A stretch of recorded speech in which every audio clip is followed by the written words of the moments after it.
free.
Let's try to talk so they can't hear us, okay? Yeah. Take a seat. Could you play some of that steel guitar rag or something like that, or farewell blues, or I can play a farewell blues, but I have two of my banjo guitars. G? Can you play that? Yeah. Yeah, okay. Farewell blues.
Could you tell folks a little bit about where you live?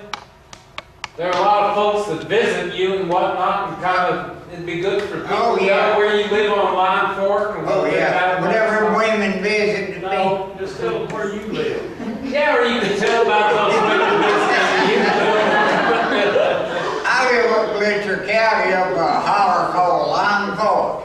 Rougher than a car, about big rocks and everything out in the mountains, and I raised beagle hounds, hunt and fish, and I retired out of the coal mines and raised a huge garden. Every year I raised over an acre of garden this year, and there was a couple of women come saw me. One was from Pennsylvania, the other from New York. I was down in my garden, they never even called me. They got a phone number by the apple shop up there in Letcher County, and my wife hollered at me. I went up there and I couldn't understand their words that they said. And I said, now ladies, I said, you see where I'm from here. I said, these hills. I said, and I'm just no hillbilly. I said, I can understand their words, you see. Well, no, what's wrong? I said, you were too bright shooting them big long words. Well, I said, you're going to have to break that accent down. I said, talk like I do. Well, they wrote it down, we went to the house and I gave them an interview and there they left. My wife had two of these little Chihuahua dogs. One of them dogs jumped on one of them women and bit her, put the teeth there. I never heard she scream. I got up, got her dog over, and she said, my, she said, what two fine animals? I said, yeah, them's pretty. She said, well, what do they do? I said, one of them figures done some cracks. She said, oh, said you sent them to school? I said, no. I said, they just learned it on their own. So that time one of them got on his butt and went scooting right through the yard. She said, now what's he doing? I said, he's figured up something, got it wrong, and he's racing it out. Never did know what I was talking about.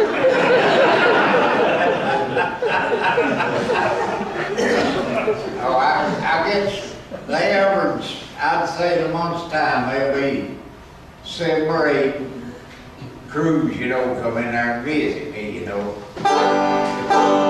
Let's do the Lost Indian.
He was in the United States Navy, and he stayed about 4 years. And when I don't know how long he'd been out, when he showed up at our house, I happened to be there, and here this guy was with a big red beard, and it was this long, flame red.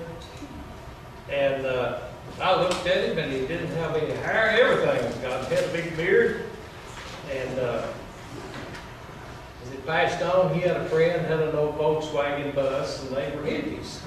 What they were hippies. And I'm assuming that's what I call it. They were sitting beside the road, all pumped up, you know, looking over in the creek. I pulled up one day, and they were just sitting there looking, and I got out, and I said, "What is it, guys?" "Oh, hello, John."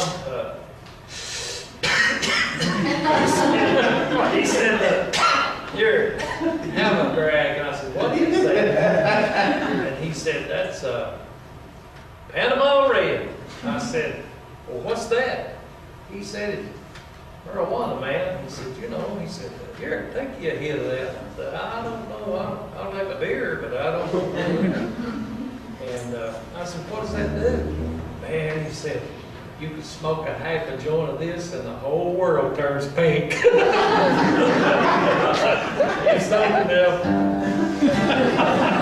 He played a lot of, in his earlier days, after we kind of got up big enough to get out and about, he played rock and roll. And he played lead guitar and rock and roll and all all sorts of trumpet, and then he decided he wanted to play bluegrass. He picked that a while, and then he decided he wanted to play something else. And he was just a very talented musician. He was a good entertainer. And he told Dad once, he said, what you playing, man, is drag. He said, that's old. That's too old for me. And Dad said, well, you just play what you want to play, and when you get done playing, he said, I'll still be preserving the arts. I'll still be playing the old-time music that come across the waters. And he was. When my brother was killed, he had a gospel group. He played gospel music, and he got right with the Lord and everything, and I'm proud of that, and I'm thankful that he did what he did. But he was a wonderful entertainer. And very comical, outgoing guy. But what do you want to play, Dad? Papa? Let's do Cotton Eye Joe.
I realize it's about time for some of you to head on off to class, but maybe one more song and then come up and please meet them.